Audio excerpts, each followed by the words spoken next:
Beneath the sun-drenched piazzas and the soaring, magnificent dome of St. Peter's Basilica, beneath the hushed reverence of its chapels and the echoing footsteps of countless pilgrims, lies another world. It is a world untouched by the sun, a realm of profound shadow and even more profound silence. This is the hidden Vatican, a labyrinthine secret buried deep under the weight of history, faith, and power. While millions gaze upward in awe at Michelangelo's celestial vision, few are aware of the mysteries that coil directly beneath their feet. A sprawling, multi-layered necropolis of forgotten passages, sealed chambers, and catacombs that the world is not permitted to see. The very word catacomb conjures images of long, narrow tunnels lined with hollowed-out tombs, the final resting place of early Christians.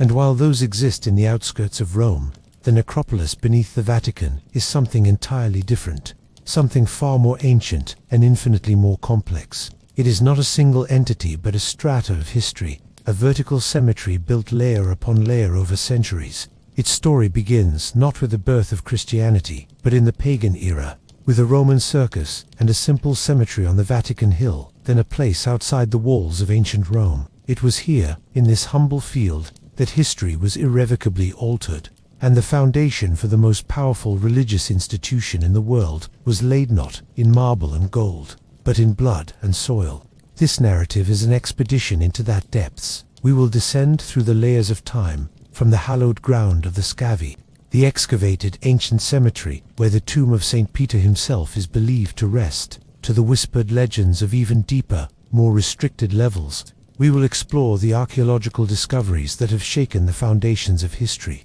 and the tantalizing rumors that persist despite official silence. We will speak of heretical tombs, of lost papal libraries, of heretical artifacts too dangerous for public knowledge, and of the clandestine organizations tasked with guarding these secrets for centuries. What lies beneath the Vatican is the physical and spiritual archive of the Church itself, chronicle written in bone, stone, and shadow. It is a story of faith and fear, of discovery and suppression, of the eternal human struggle between the need to know and the power of the unknown. So, prepare to descend. Leave the light of the modern world behind. We are about to step into the silence of the crypts, to walk the dusty, forbidden paths, and to ask the question that has haunted historians, archaeologists, and conspiracy theorists for generations: what truly lies beneath the Vatican? The journey into the forbidden begins now. To understand what lies beneath, we must first journey back in time, long before the cross dominated the skyline of Rome, to an era when the Vatican Hill was not a center of global spiritual power, but a rather unremarkable and somewhat ominous place on the outskirts of the great city. The very name Vatican is thought to derive from Vaticanus, a name associated with the Vates, or Etruscan soothsayers and diviners, who were believed to have inhabited the area, lending it an air of ancient, mysterious magic. Others suggest a connection to an archaic Roman goddess of the underworld, Vaticanus, who presided over the first cries of newborn infants, a liminal figure bridging life and death. This etymological ambiguity sets the perfect stage for a place that has always existed between worlds, between the city of the living and the realm of the dead, between pagan prophecy and Christian revelation. In the 1st century AD, the Vatican Hill was not the site of majestic basilicas, but of gardens, imperial villas, and a sprawling circus built by the Emperor Caligula and later completed by Nero. The Circus of Nero was not a mere entertainment venue. It was a place of immense political significance and brutal spectacle. Its central spine, the spina, was adorned with obelisks, one of which stands today in the center of St. Peter's Square, a silent witness to the bloodshed that once surrounded it. Here chariots raced to the roar of crowds, and here, in the shadow of this obelisk, Nero infamously persecuted the early Christian community of Rome, using them as human torches to illuminate his games and subjecting them to horrific executions in the arena. Adjacent to this circus of death, on the southern slope of the Vatican Hill, lay a common burial ground. Roman law, strict and pragmatic, forbade burial within the city's sacred boundary, the Pomerium. Therefore, all roads leading out of Rome were lined with tombs and cemeteries, creating cities of the dead, flanking the city of the living. The Vatican necropolis was one such place. It was not a dark, subterranean crypt, but an open-air street of the dead, a necropolis, a city of the dead. Wealthy Roman families, middle-class merchants, and freed slaves constructed elaborate tombs, mausoleums, and altars along these paths, not as hidden sepulchres, but as vibrant, decorated monuments facing the street. They were places where the living would come to feast with the dead, to honor their ancestors, and to ensure their memory lived on. The facades were often painted brightly, adorned with stucco reliefs, statues, and inscriptions proclaiming the lives and achievements of those within. This was a pluralistic society in death as in life. Pagans of every creed, deities of Mithras, Isis, Jupiter, and 100 other gods were buried here, alongside early Jews and, quietly, secretly, the first Christians. The tombs reflect this diversity.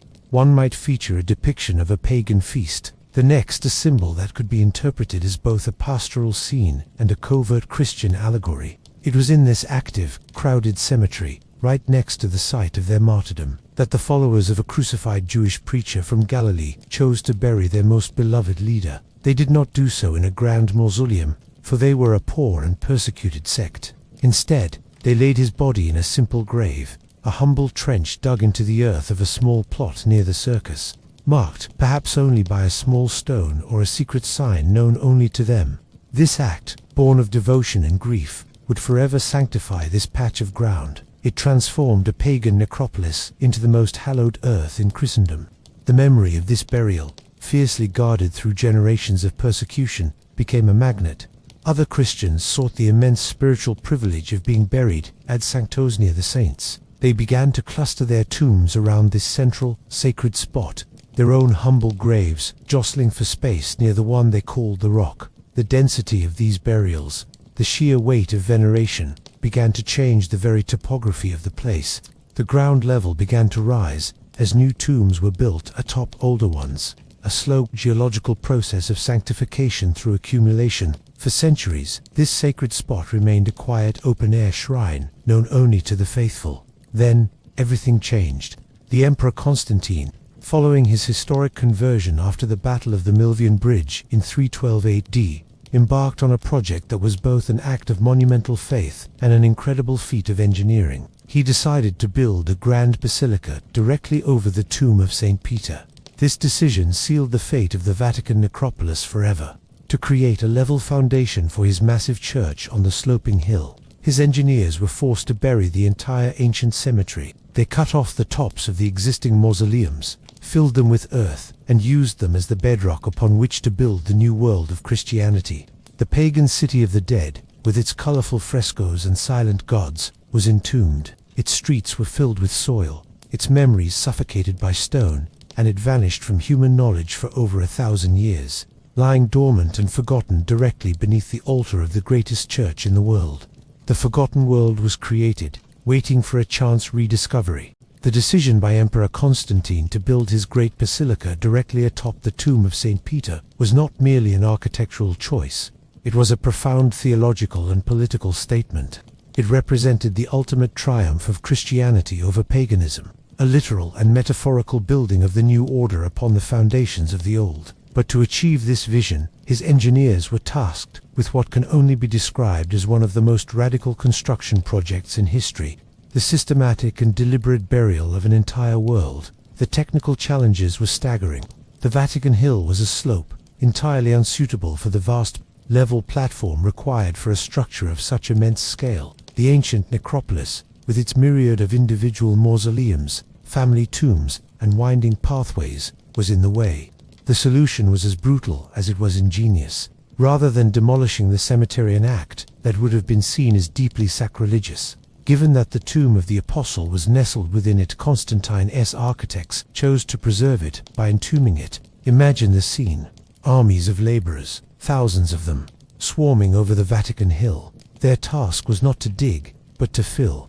They constructed massive retaining walls on the downhill side of the slope, creating a giant artificial box. Into this box, they began to pour an unimaginable quantity of earth, soil, and rubble, hauled from elsewhere in Rome, the very stuff of the ancient city itself. This great landfill operation slowly, relentlessly, swallowed the necropolis whole. The beautifully painted mausoleums, their marble facades glinting in the sun, were methodically filled with earth to prevent their collapse. The The streets where Romans had once processioned to honor their ancestors were packed solid. The roofs of these structures became the new ground level. The tops of the taller tombs were lopped off to create an even surface. Their upper chambers were sacrificed, but their lower levels, their heart, remained intact, sealed in a perfect, dark time capsule. For the builders, the exact location of Peter's tomb was of paramount importance. It is believed that a small, modest shrine, a trophy or memoria, already marked the spot. Constantine's architects designed the entire basilica around this point. The high altar of the new church was positioned directly over this shrine, making it the absolute focal point of the entire building. The faithful would now worship directly above the physical remains of the apostle, their prayers flowing downward through the meters of earth to the sacred deposit below. This act of covering also served to protect. By burying the tomb, Constantine safeguarded it from desecration, from looters, and from the fading memories of a future that might not venerate it. He immobilized it in history, freezing it in a moment of time. The vibrant, diverse pagan necropolis, with its celebrations of other gods and other ways of life, was effectively censored. It was hidden from view, its existence overwritten by the unifying narrative of the triumphant church. The complex, pluralistic reality of 2nd century Rome was simplified, streamlined, and buried beneath a singular, powerful symbol of faith. And so, the Basilica of St. Peter rose, its foundations sunk deep into the packed earth that encased a forgotten city of the dead. For centuries, the marble floors of the church echoed with the prayers of popes, kings, and peasants. None who walked there could have truly conceived of the intricate world that lay just beneath their feet, a world of silent streets, sealed doors, and faded paintings, a preserved snapshot of a lost era. The memory of the necropolis faded into legend, then into nothingness. It became a ghost, a rumor, a half-remembered story.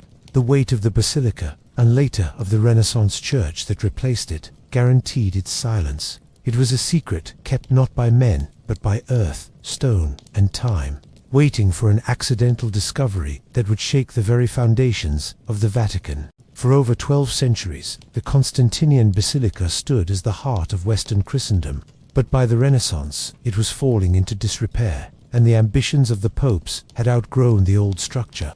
The decision was made to tear it down and build anew, a monumental undertaking that would result in the St. Peter's Basilica we know today. This process of demolition and reconstruction, which spanned the 16th and 17th centuries, did not initially disturb the deep, packed earth that sealed the ancient necropolis. The new church was built even higher, its massive foundations driven down around, and, in some places, through the old ones. Beneath the new basilica, however, a new space was created. The Vatican. This is a vast crypt-like area that lies between the floor of the current basilica and the floor level of the old Constantinian one. It is a world of low ceilings, flickering lamps, and a palpable sense of antiquity. The grottos are not the ancient necropolis itself, but rather a kind of intermediary zone, filled with the fragments of the old church that were saved from destruction, altar pieces, pieces of frescoes, and the tombs and sarcophagi of countless popes, royalty, and saints that were moved here for preservation. For centuries, the grottos were the deepest level known to exist, a sacred museum that was the final stop for most pilgrims. But it was here, in this shadowy realm of revered relics, that the first accidental breach into the far older world below would occur. The silence was broken not by an archaeologist's trowel, but by a workman's pickaxe. The year was 1939. Pope Pius XI had died, and his final wish was to be buried in the grottos as close as possible to the traditional site of St. Peter's tomb. To accommodate this, workmen began to excavate a new burial niche in the far western end of the grottos, an area that backed up against the ancient foundation wall of the Constantinian Basilica. As they dug into the earth behind the old masonry, their tools did not strike more foundation. Instead, they broke through into empty space. A musty, ancient air sighed out of the darkness. When the workmen, their hearts likely pounding with a mixture of fear and excitement, widened the hole and brought in lamps, they beheld a sight unseen by human eyes for over 1,600 years. They were not in another tomb of a pope. They were staring into a beautifully preserved Roman mausoleum. The flickering light revealed colorful frescoes on the walls, stucco work of stunning delicacy, and mosaic floors. They saw funerary altars and marble sarcophagi, all looking as if they had been abandoned only yesterday. yet screaming of an immense pagan antiquity. They had inadvertently broken through the retaining wall of Constantine's great landfill operation. They were standing in the Vatican necropolis, the very city of the dead that had been buried to make way for the first St. Peter's. Word of the discovery shot up the chain of command. The Vatican was thrown into a state of controlled panic. This was an unimaginable archaeological find, but it was also a potential theological and logistical nightmare. Digging further risked undermining the very foundations of the basilica above. Furthermore, what would they find? The official tradition of Peter's burial there was now facing the cold, hard light of empirical evidence. Would they find proof, or would they find an emptiness that could shatter a cornerstone of faith? Pope Pius XII, the newly elected pontiff, made a courageous and historic decision. He ordered a secret, systematic excavation. The project was to be conducted with the utmost discretion, under the direction of the Vatican's own archaeologists. The mission was clear. Follow the trail of the mausoleums, see how far they extended, and, if possible, locate the exact tomb of the Apostle Peter that Constantine's builders had so carefully enshrined. The work would be painstakingly slow, done by hand, in stiflingly narrow tunnels shored up with wooden beams to prevent a catastrophic collapse. The world above continued its prayers and processions, completely unaware that just a few meters below, a team of men was slowly unraveling the deepest, most protected secret of the Vatican, one bucket of earth at a time. The forbidden catacombs had been breached. The secret excavation, known officially as the Scavi Italian for excavations, began in earnest. Led initially by Monsignor Ludwig Kaz, and soon taken over by the brilliant Vatican archaeologist, Professor Margherita Garducci, the work was a masterpiece of meticulous, claustrophobic archaeology. This was not an open dig. It was a tunneling operation into the past. The archaeologists and their team of Sampetrini, the Vatican's own workmen, had to navigate an incredibly complex three-dimensional puzzle. They did not clear out the entire necropolis. Instead, they dug narrow, deep trenches between the buried mausoleums, creating a network of underground corridors that allowed them to peer into the ancient tombs through their original doorways and windows which now served as viewing portals into sealed chambers. It was like visiting a street where every house had been perfectly preserved, its inhabitants frozen in time. What they uncovered was breathtaking. They catalogued a whole street of mausoleums, the Via Cornelia, and the buildings that lined it. Each tomb was a time capsule of 2nd century Roman life and death. The frescoes were stunning. Scenes of pagan mythology, Proserpina being abducted by Pluto, Hercules in his labors jostled with beautiful peacocks, flowers, and scenes of family feasts. In one particularly poignant tomb, the Valeri Mausoleum, the stucco ceiling was a masterpiece, with intricate geometric patterns and figures floating in a white, ethereal landscape. Another, the tomb of the Egyptians, featured motifs of Isis and Serapis, speaking to the diverse religious beliefs of the city. But it wasn't all pagan. The archaeologists found subtle, cryptic signs that this was also a place where early Christians had begun to bury their dead. There were images that carried a double meaning. A figure with arms raised in the orans posture, a symbol of prayer for both pagans and Christians, a good shepherd carrying a lamb on his shoulders, and the occasional faintly scratched. This was not a segregated ghetto but an integrated community, where the new faith was slowly taking root amidst the old, its symbols hidden in plain sight. The team moved slowly, carefully mapping each structure.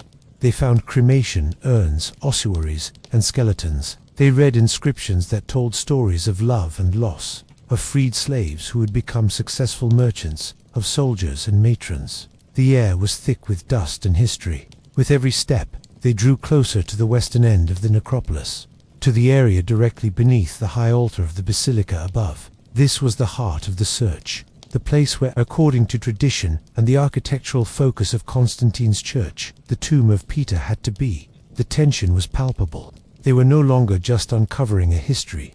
They were approaching a mystery that was the very bedrock of the papacy itself. As the excavators pressed on, their tunnels converging beneath the high altar, they encountered a bewildering jumble of structures. It was clear that this particular spot had been the focus of intense veneration and architectural modification long before Constantine. The key to unraveling this puzzle was a seemingly unremarkable patch of ancient brickwork, soon to become the most studied wall in all of archaeology, the Red Wall. This was a fragment of a simple red plastered wall, originally part of a small open-air courtyard or clamshell-shaped niche that dated back to around 168. It was a humble structure, utterly outshone by the ornate mausoleums that surrounded it, but its significance was immense.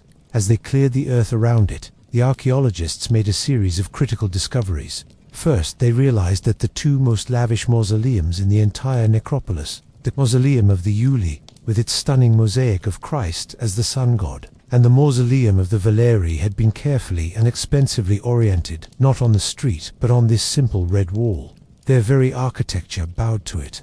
The wealthy, powerful families who built these tombs in the 2nd century were deliberately positioning their dead in relation to this spot, paying a premium for the privilege of proximity. Why? The second discovery provided the answer.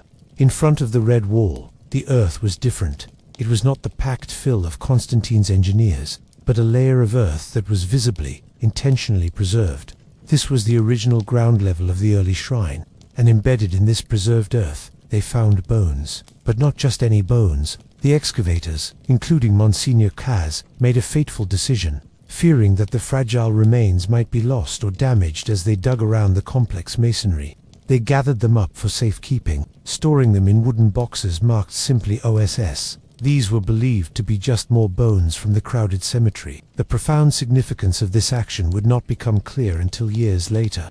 The final piece of the puzzle came from history, not the spade. The archaeologists turned to the writings of an early church father, Gaius, who around 200 AD had engaged in a debate with a heretic named Proclus. To prove the authority of the Roman Church, Gaius stated, "I can show you the trophies of the apostles, for if you will go to the Vatican or to the Ostian Way, you will find the trophies of those who founded this church." A trophy tropaion in this context did not mean a prize, but a memorial or victory monument erected over a grave. The humble structure against the red wall fit this description perfectly. It was a simple, 1st century tropaion, marking a grave. The archaeology and the historical text were converging. The evidence suggested that this unassuming patch of red plaster was the very trophy of Gaius, the memorial built over what was believed to be the final resting place of Simon Peter. The discovery of the trophy and the red wall was monumental, but it was not the end of the story. It was, in fact, the beginning of a new and even more controversial chapter.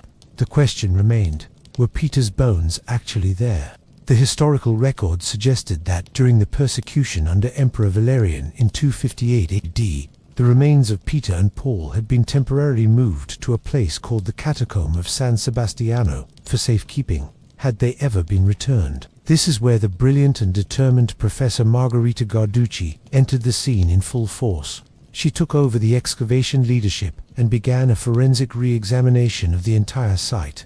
Her attention was drawn to the boxes of bones that had been recovered from the earth in front of the red wall years earlier. She inquired about them and was told they were probably insignificant. But Garducci was not convinced. She obtained permission to study these forgotten remains. What she found was startling. The bones were not a complete skeleton. They were the remains of an elderly, robust man. Crucially, they were missing the feet. This was electrifying. Ancient tradition held that Peter was crucified upside down. If that were the case, the most efficient way for executioners to remove his body from the cross would have been to chop off the feet. The absence of these bones was a powerful, circumstantial detail. But Garducci went further. She discovered that the bones had been found wrapped in the remnants of a purple and gold cloth, a fabric of immense value, fit for an emperor or an apostle. Even more compellingly, she found that the inside of the red wall, the side facing the tomb, was covered in ancient graffiti. Among the hundreds of scratched names and prayers, one phrase, mixed amidst the symbols of Christ, appeared again and again. Petros inni, Peter is within. The final piece of evidence was perhaps the most dramatic. Garducci had the soil from the niche scientifically analyzed. It contained a startlingly high concentration of bone fragments, and most intriguingly, traces of porphyry, a rare purple imperial marble that would have no logical reason to be in a simple 1st century ground burial, unless it was part of a later lavish container placed there to hold something of supreme importance. Pope Paul VI, after years of study and deliberation, was presented with Garducci's evidence. On June 26, 1968, he made a stunning announcement to the world. With careful wording, he did not claim absolute, irrefutable proof. but he stated that the relics of St. Peter had been identified in a way which we believe convincing.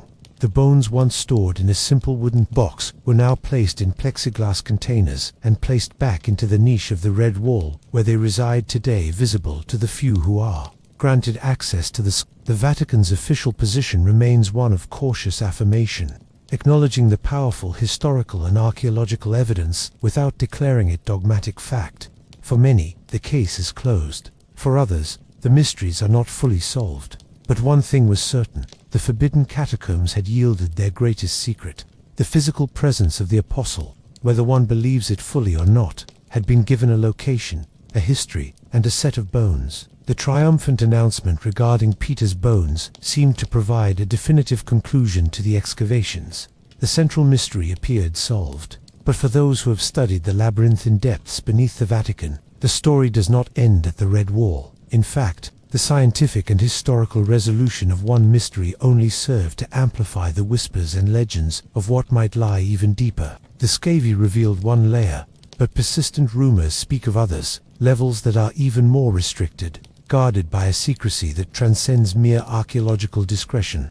This is where history bleeds into legend, and where the official Vatican narrative falls silent. It is whispered that the necropolis uncovered by the scavy is not the lowest level, that beneath the Roman cemetery, carved into the very tufa rock of the Vatican Hill, are more ancient, more sinister chambers. Some suggest they are Etruscan tombs, predating Rome itself, sacred to the Vates, who gave the hill its name. Others propose they are natural caverns, adapted for purposes the Church would never officially acknowledge. The guardians of these hypothetical deeper levels are said to be a mysterious and ancient order known as the Clavigeri. The key, unlike the Swiss Guard, who were a very public and ceremonial protective force, the Clavigeri are rumored to be an entirely secretive entity, their existence neither confirmed nor denied. Their purported duty is not to protect the Pope or the Basilica, but to guard what lies beneath it. They are the custodians of the deepest vaults, the holders of the keys to doors that have not been opened in centuries. They are said to be a small, hereditary group, passing their knowledge and responsibility from father to son, operating in absolute obscurity, their identities unknown even to most within the Vatican bureaucracy. What could possibly require such extreme and clandestine protection? The theories are numerous and staggering in their implications. One persistent legend speaks of the archives of the unwritten.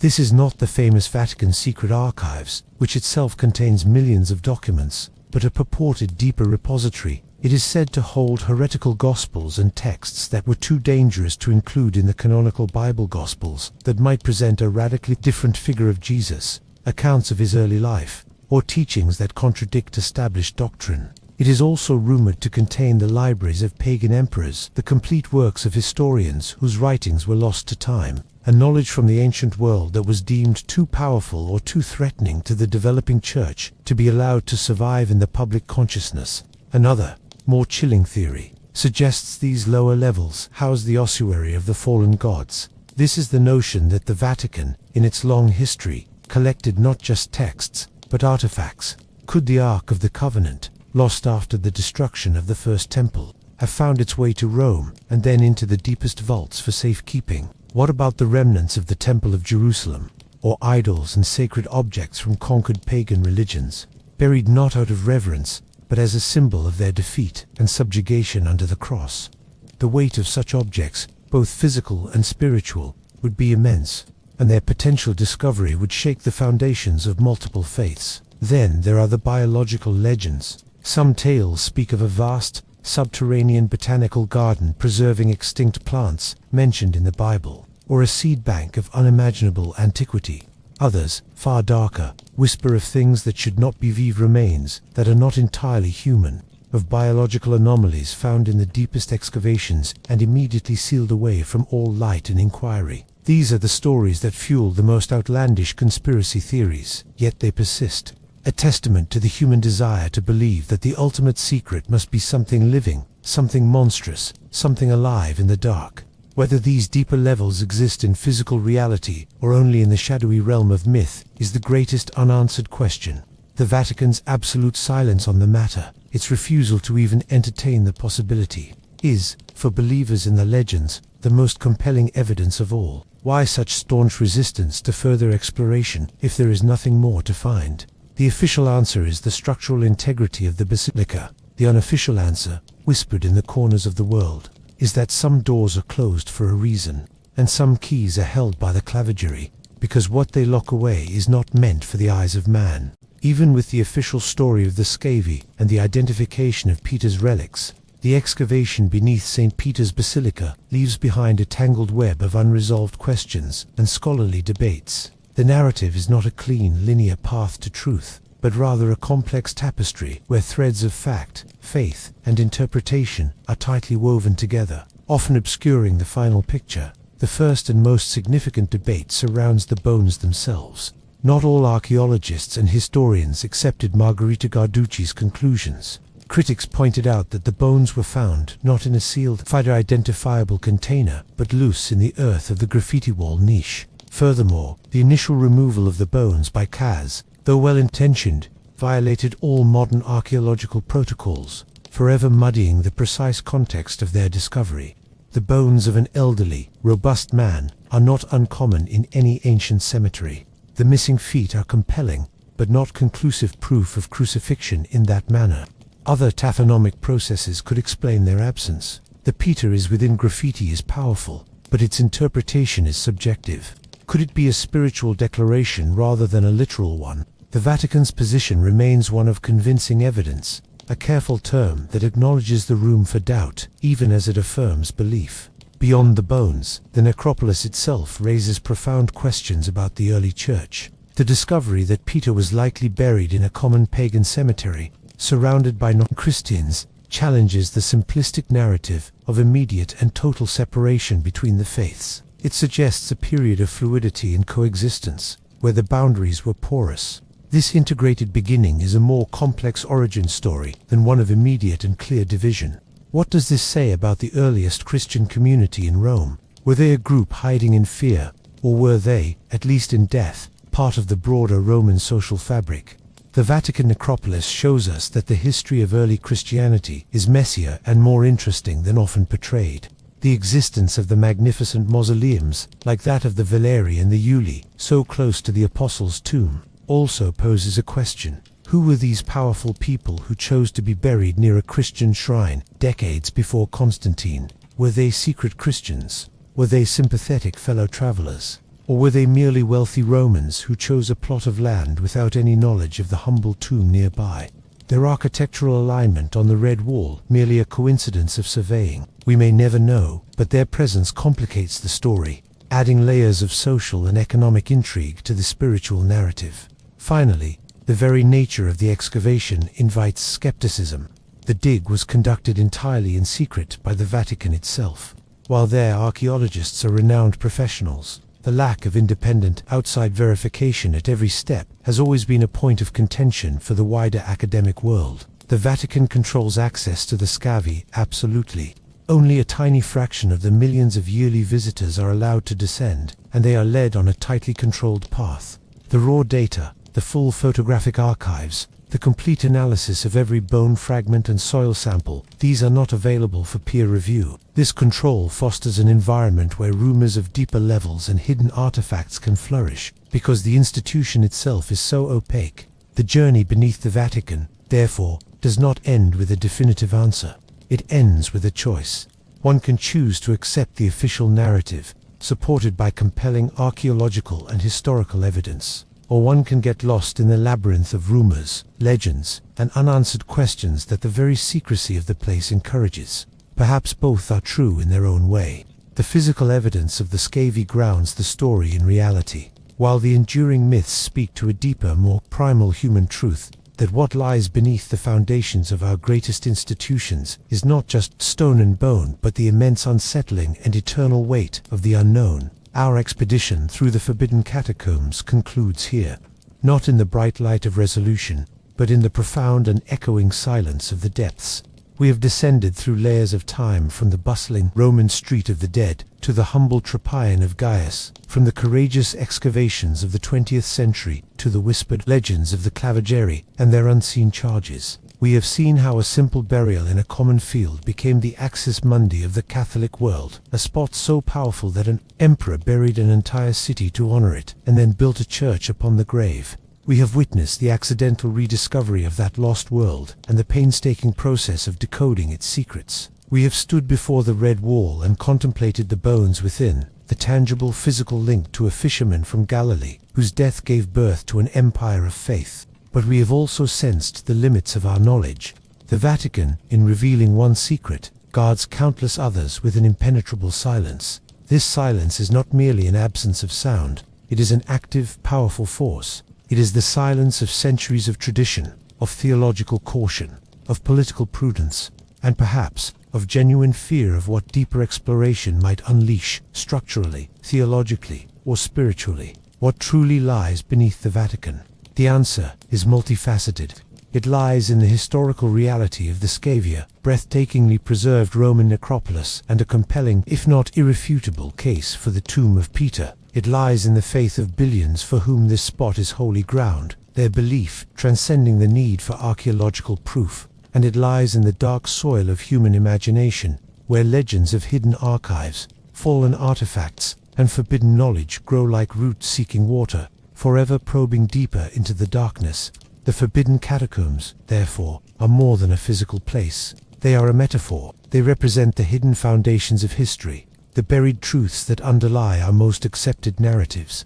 They remind us that beneath the polished marble of official story, there is always the rough, ancient rock of a more complex and ambiguous past. They speak to the human desire to seek, to know, and to uncover, but also to the ancient instinct to hide, to protect, and to sanctify. The gates to the deepest levels remain locked. The clavigeri, real or imagined, keep their watch, and the basilica above, magnificent and serene, continues its eternal vigil, a testament to the power of what is seen and adored, and a silent guardian of the profound, unsettling, and eternal mysteries that lie buried in the dark, just beneath our feet. The silence is the final answer, and it is an answer that invites us not to stop questioning, but to never stop wondering.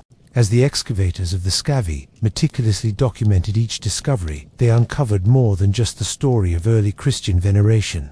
They found a vibrant and unedited portrait of pagan Roman belief, frozen in time directly beneath the high altar of Christendom. This presented a fascinating theological and historical irony. The most sacred site of the Catholic Church was physically supported by a foundation of unabashed paganism. The artwork within the mausoleums was not merely decorative, it was a direct window into the hopes, fears, and beliefs of the people buried there. The vivid frescoes and stuccos were designed to ensure a happy afterlife, but one that was decidedly classical.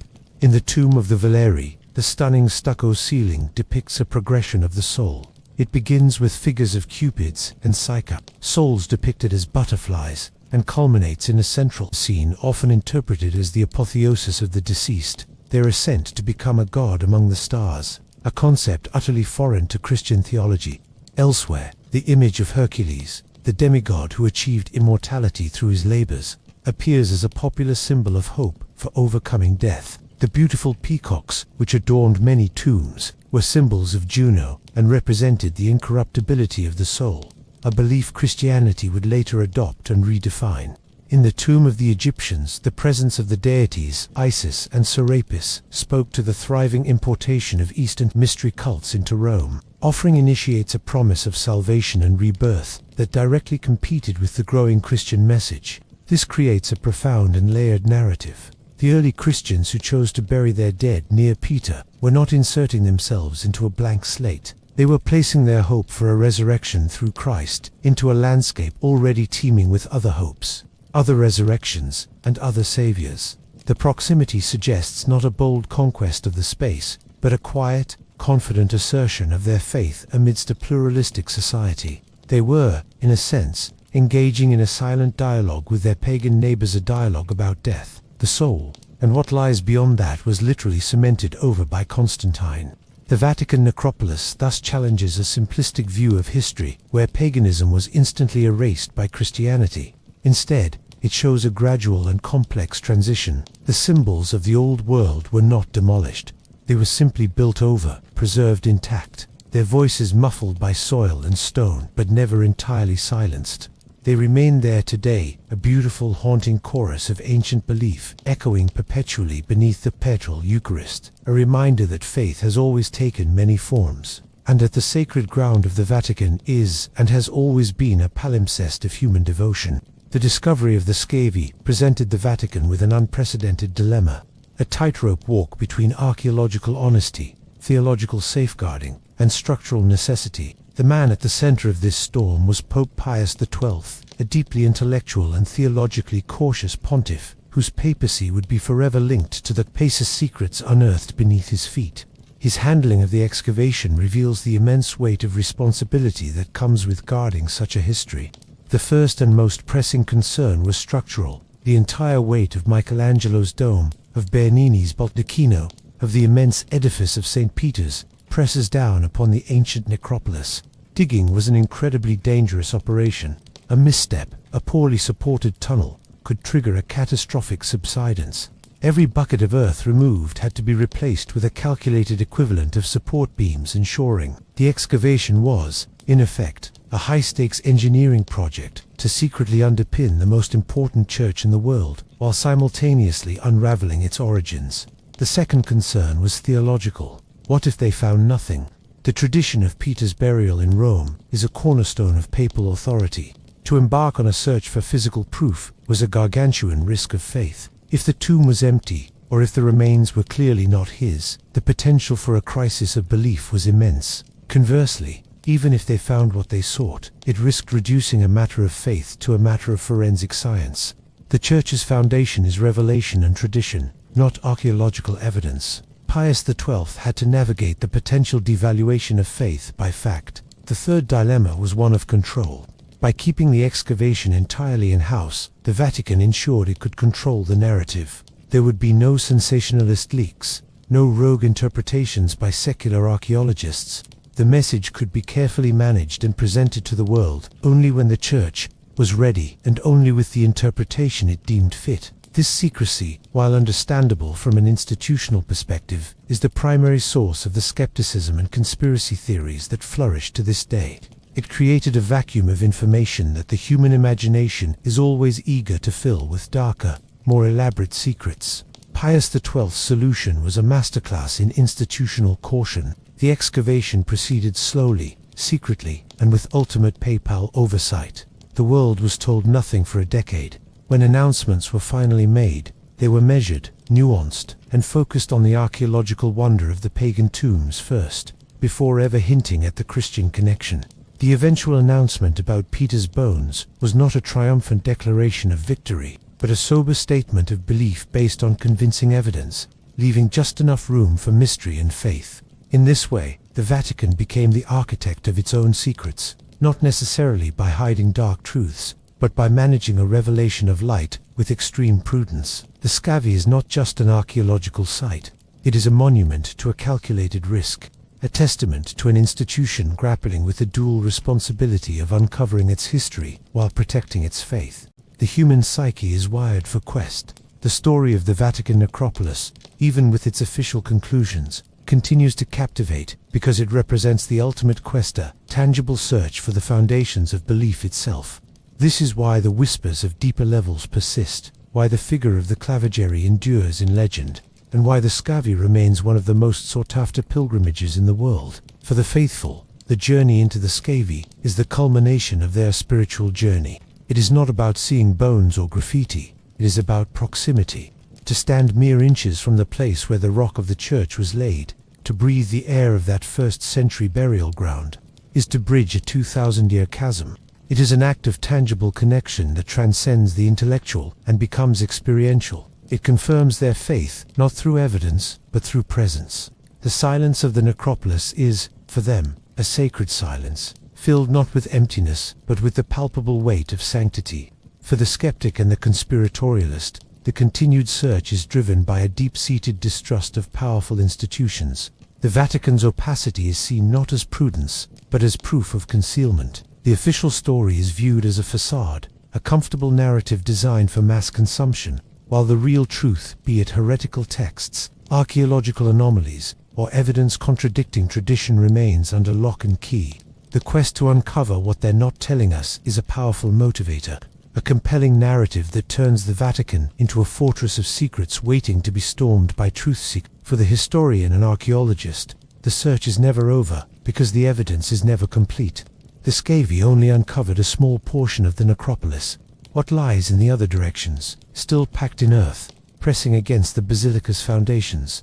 Ground-penetrating radar and other non-invasive technologies hint at voids and structures yet to be identified. Every unanswered question, the full identity of the wealthy families and the grand tombs, the precise meaning of every symbol, the complete story of the bones movement is a loose thread begging to be pulled. Ultimately, the search continues because the story is inherently unfinished. The Vatican will always guard its depths, and the world will always speculate about them. This dynamic creates an unending pilgrimage of the mind. Whether one enters the Scavi as a believer, a scholar, or simply a curious soul, they are participating in a search that transcends the physical. They are searching for a point of origin, for a historical anchor in the vast sea of faith and myth. The forbidden catacombs, therefore, are not a relic of the past, but a living, breathing question. They ask us what we believe, who we trust, and how far we are willing to dig, not just into the earth, but into the very nature of history, truth, and the divine. The pilgrimage to the silent city beneath our feet is a journey with no final destination, and that is precisely why it never ends. As the excavators of the Scavi brushed away 16 centuries of compacted earth from the Red Wall and its surrounding structures, they uncovered a phenomenon far more personal and emotionally resonant than any grand fresco or marble sarcophagus: the ancient graffiti. This was not vandalism. It was a form of prayer, a testament to desperate hope, and a crucial linguistic key that helped unlock the site's deepest secrets. These scratched messages, often crude and hurried, form a sacred archive, a direct line to the voices of the earliest pilgrims. The area around the Tropion of Gaius became a focal point for this devotional practice. Unlike the formal, public inscriptions on the pagan mausoleums, this graffiti was intimate and clandestine. Using a sharp stone or a nail, pilgrims would etch their pleas and invocations directly onto the plaster of the Red Wall and the nearby monuments. They did so at great personal risk, especially during periods of persecution, making each mark an act of profound courage and faith. The inscriptions are a heartbreakingly human collage.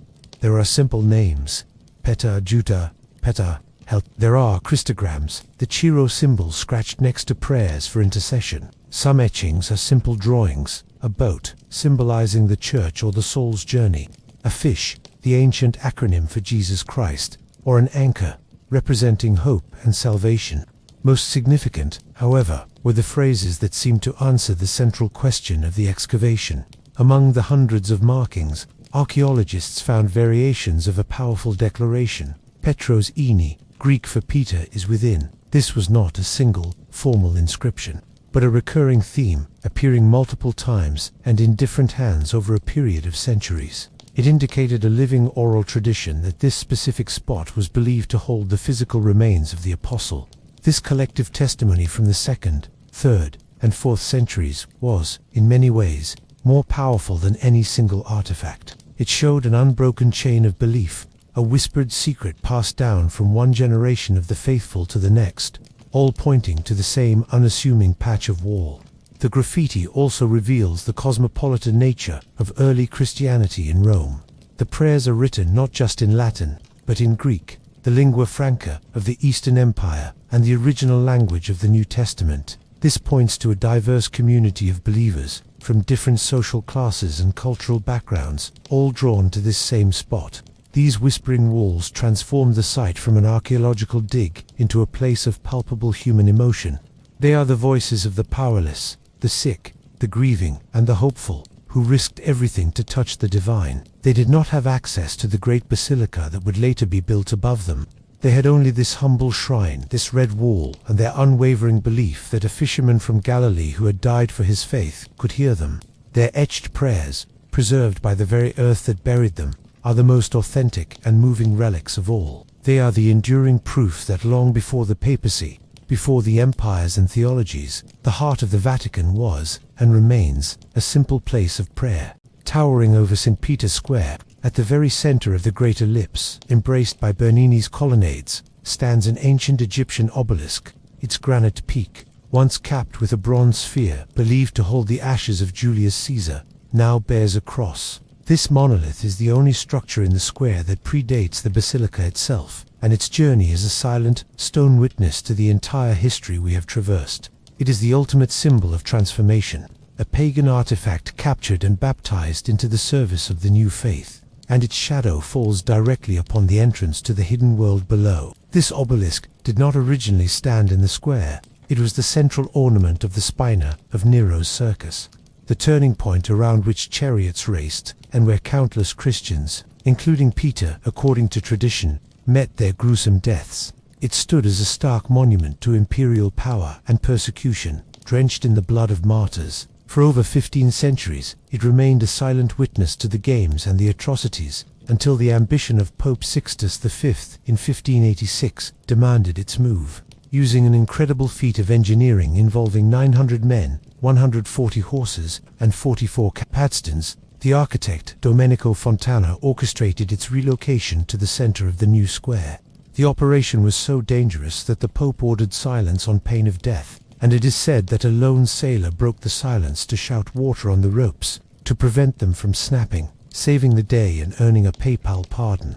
Its repositioning was deeply symbolic. Sixtus V did not just move a monument, he conquered it. By placing the cross atop its pinnacle, he performed an exorcism in stone, purifying it of its pagan and violent past, and claiming it for Christ. It was no longer the centerpiece of an arena of death, but the focal point of a square of life, faith, and pilgrimage. It was a physical declaration that the Church had not only survived its persecution, but had subsumed the very symbols of its oppressor.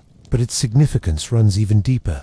The obelisk acts as a giant gnomon, the pointer of a sundial. Its shadow marks the hours and the seasons on the pavement of the square, a constant reminder of the passage of time. This function creates a profound link between the world above and the world below. The obelisk, which witnessed the martyrdoms, now stands directly over the necropolis where the martyrs were buried. Its shadow, tracing its daily path across the square, can be imagined as a slow, celestial finger pointing down, indicating the sacred spot beneath. It connects the brutal sunlight of Nero's persecution with the eternal darkness of the tombs, binding the narrative of death and triumph into a single, continuous story. The obelisk is therefore more than a decoration. It is the spine of the Vatican's history. It is the one constant, the thread that connects the pagan circus, the Constantinian basilica, and the Renaissance square. It is a reminder that the ground upon which pilgrims stand is not ordinary ground. It is land that has been consecrated by blood, faith, and monumental effort. It is the guardian of the threshold, the silent sentinel whose base is planted in the modern world, but whose history is rooted in the same ancient, hallowed, and forbidden earth that holds the secrets of the catacombs. Our journey through the forbidden catacombs concludes not at a destination, but at a threshold. We have navigated the pagan streets of the dead, stood in reverence before the red wall, contemplated the cryptic graffiti, and felt the weight of the obelisk's history. We have followed the trail of archaeologists and the whispers of legend, yet the final door remains closed. The enduring power of what lies beneath the Vatican is not that it provides ultimate answers, but that it forever poses the ultimate question: where does historical truth end and the object of faith begin? The Vatican necropolis is a unique nexus where archaeology and theology meet in a tense, yet fruitful, embrace. It offers evidence, but not proof. It provides clues, but not certainty. For every compelling piece of the puzzle, the alignment of the mausoleums, the Peter is within graffiti. The bones of an elderly man without feet, there exists a counterpoint of doubt, an alternative explanation that keeps the mystery alive. This tension is not a weakness of the story. It is its very heart. It allows the site to be a place of pilgrimage for both the believer, who sees their faith affirmed, and the seeker, who is captivated by the endless pursuit of knowledge. The official silence and controlled access maintained by the Vatican are often criticized, but they also serve a purpose beyond mere secrecy. They preserve the numen, the sacred aura of the place. To turn the Scavi into a large-scale public tour, with cues and flash photography, would strip it of its power. Its potency lies in its silence, its darkness, and its exclusivity. The The very difficulty of access reinforces its status as hallowed ground, not just an archaeological site.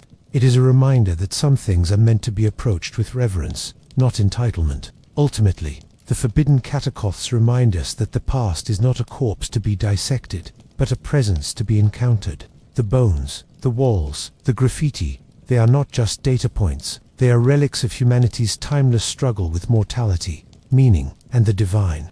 The question, what lies beneath the Vatican, is, therefore, a mirror. The answer we receive depends on what we ourselves bring to the question: faith, skepticism, curiosity, or wonder.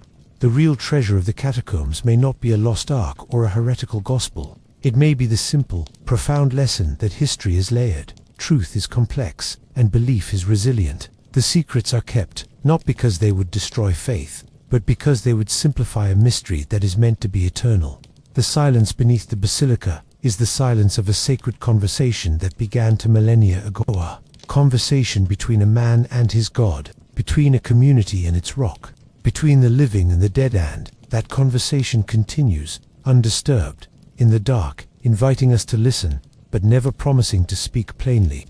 The mystery endures because it must. It is the foundation upon which everything else is built. While the legendary Clavigeri captured the imagination, the real guardians of the Vatican's subsurface world are far more numerous and no less dedicated.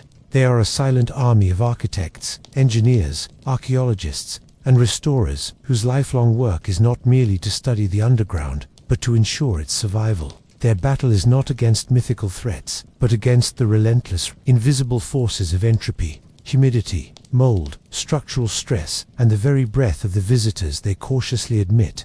The microclimate of the necropolis is a constant concern. For 16 centuries, it was hermetically sealed, creating a stable environment that preserved painted stucco and fragile bones. The moment it was breached in 1939, the outside world rushed in.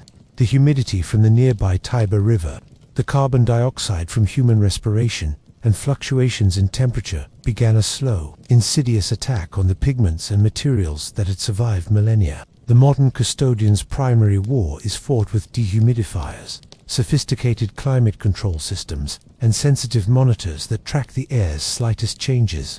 A single spore of a new fungus, a slight rise in moisture, these are the alarms they heed. Their work is a form of extreme precision, conducted in a potential house of cards. Every assessment, every repair made to a 2,000-year-old wall must be calculated against the immense weight of the basilica above. They use endoscopic cameras to peer into cavities they dare not open, ground-penetrating radar to map voids they cannot excavate, and laser scanners to create perfect digital replicas of every surface. These technologies allow them to explore without physically disturbing the delicate equilibrium.